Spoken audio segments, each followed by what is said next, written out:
Liberace. A virgin fox fur coat with a 16-foot train and 2,000 hand-sewn rhinestones. Silk-lined, bejeweled jumpsuits, custom-made cowboy boots with inlaid gold, and of course, the rings.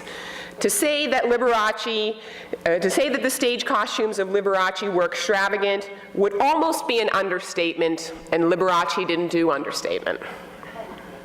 And although he never left the closet, Liberace was perhaps the most famous gay man in the world.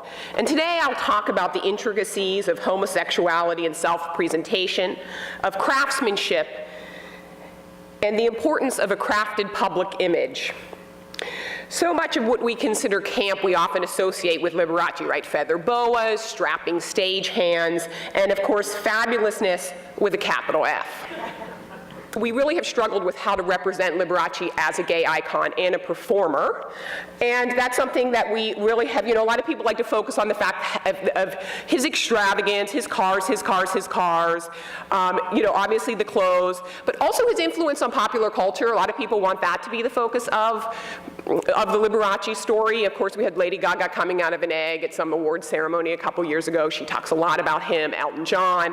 He's had an incredibly profound influence on American performers. So show us the stuff, Deirdre. When are you going to get to the stuff? Stop talking about Liberace. Show us the costumes. Well, here are the costumes.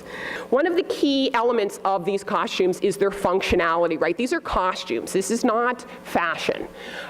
These were worn for the stage, and I really have to say that they needed to be taken off and put on quickly. He usually did 2 or 3 costume changes in a show, and that's the whole rigmarole. Here he is taking off one of his capes. The capes had a dual purpose. Number one, they showed the level of extravagance of this person, right? But he took them off and he had a different outfit on under one. So they're kind of like a buy one, get one with the capes. Very functional purpose. Now the stitch work of the costumes is absolutely remarkable. Remember, these are all hand done, right? All of this stuff is done by hand. It usually took about 2 years to go from sketch to finding the right costumer to making them, and they cost in the zone of like $300,000 to $500,000 a piece. Okay, remember this guy's making a ton of money, so it sounds outrageous, but it's really for his show, it's really not that much. And then you have a lot of things with the stitch work that are sort of illusions. This looks like it's a belt. That's actually not a belt. It's just the stitch work. It's quilted. It's quite amazing. King Neptune, this is one of the looks that they copied for the Liberace biopic. I'm sure a lot of people saw that. It was quite good. You can see here just these details. This is on the inside of the cape. Like, I needed that there. So you can really see the level of mania. And this is another one in the beadwork. I mean, the beadwork is really quite remarkable. The biggest issue is that the beadwork is done with cotton thread. Now, a lot of which, as you guys know, breaks. So you leave a trail of beads wherever you go when you carry this stuff. And they weigh the costumes weigh about 50 pounds, the capes weigh up to 200 pounds. So dressing this is like, for somebody like me, I'm not a very good dresser. I'm a good curator, but I'm not a good dresser. Like a total nightmare. Loved bow ties, loved Western wear, which is kind of interesting. Of course, he had a big show in Vegas, so he has a lot of his stuff is influenced by Western wear. And here we have one thing that's important about the beads is, remember I said that all this stuff was a jumpsuit? This is an example of how you can make a jumpsuit look like a vest, a shirt, and a jacket, right? The beadwork the functionality of the beadwork is interesting because it delineates between these aspects and sort of gives that illusion that there's more pieces than there really are. Fur is a huge part of Liberace's persona. So here he is in, for example, a chinchilla trimmed coat by Anna Nateece.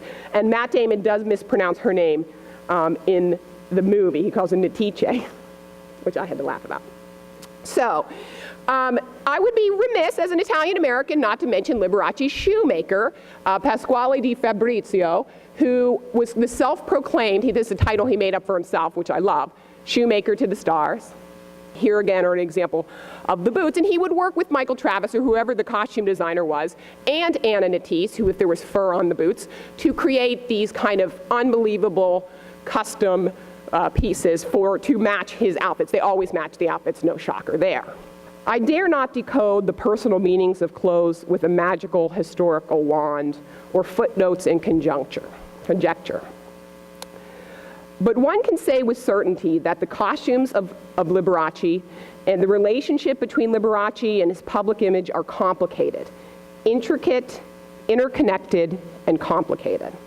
So rather than decode their psychosexual meanings, I chose to celebrate the artistry of these costumes, to celebrate the people who made them, the man who wore them.